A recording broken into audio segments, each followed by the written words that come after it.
Algo que preocupa enormemente a muchos administradores y socios de empresas, más ahora en los tiempos que estamos viviendo, es qué sucede si no puedo pagar las deudas de la empresa. ¿Responderé yo personalmente de dichas deudas?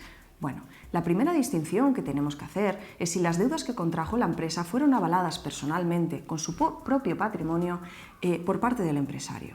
Por ejemplo, si avaló personalmente una póliza de crédito o un préstamo hipotecario, práctica que además suele ser muy frecuente en el tráfico mercantil.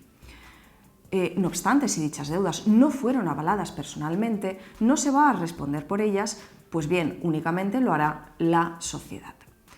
Pero eso no implica que el administrador o el socio no tenga toda una serie de obligaciones de gestión, de diligencia, de lealtad con la empresa continuamente.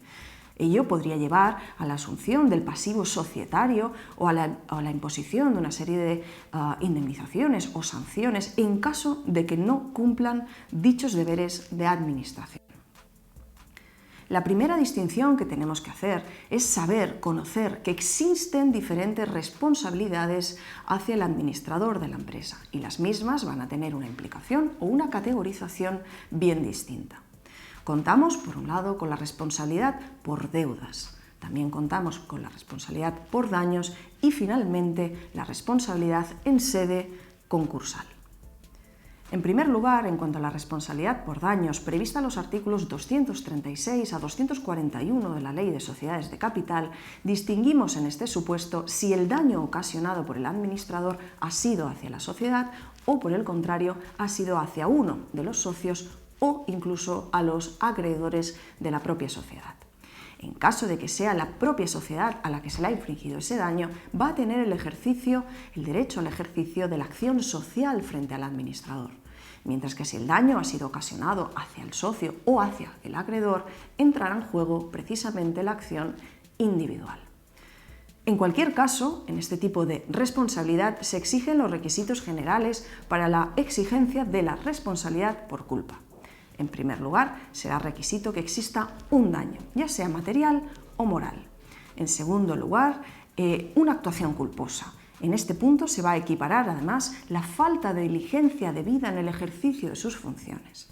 Y finalmente, como tercer requisito, vamos a exigir un nexo causal entre ambas. Según reiterada jurisprudencia del Tribunal Supremo, deben darse todos estos requisitos de manera cumulativa, simultánea, para que surja precisamente la responsabilidad de los administradores, ya sean, recordemos, de hecho o de derecho. Por otro lado, según el artículo 367 de la Ley de Sociedades de Capital, se va a fijar la responsabilidad por deudas de los administradores. Pues bien, la ley prevé precisamente que los administradores de la sociedad respondan de todas las deudas sociales posteriores al acaecimiento de la causa legal de disolución, es decir, si estando la sociedad incursa en causa de disolución legal obligatoria, no convocasen debidamente a la Junta de Socios en el plazo legal de 2 meses para que ésta acuerde la disolución o, por el contrario, si convocada la Junta no se acordase la disolución y ellos no solicitaran judicialmente la misma. Un ejemplo sería aquel caso en que el capital social de la empresa se haya podido reducir por debajo del mínimo legal. Finalmente, como he comentado, contamos con la responsabilidad que podríamos definir como concursal, es decir, aquella que se da en sede de concurso de acreedores. Es muy importante, es una obligación legal sumamente importante que el empresario sepa, una vez detectada la insolvencia, ya sea inminente o actual, es decir, la imposibilidad inmediata o previsible de continuar, seguir asumiendo las obligaciones que le son exigibles de una manera, insisto, regular y puntual, que éste no solicite el concurso de acreedores de una manera voluntaria en el plazo legal de 2 meses.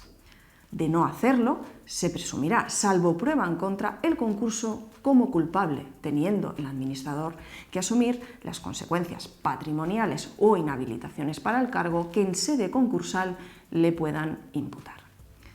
Por ello, es muy importante que los administradores de una empresa conozcan cuáles son sus obligaciones, estén debidamente asesorados y actúen en consecuencia con la empresa precisamente para limitar su responsabilidad.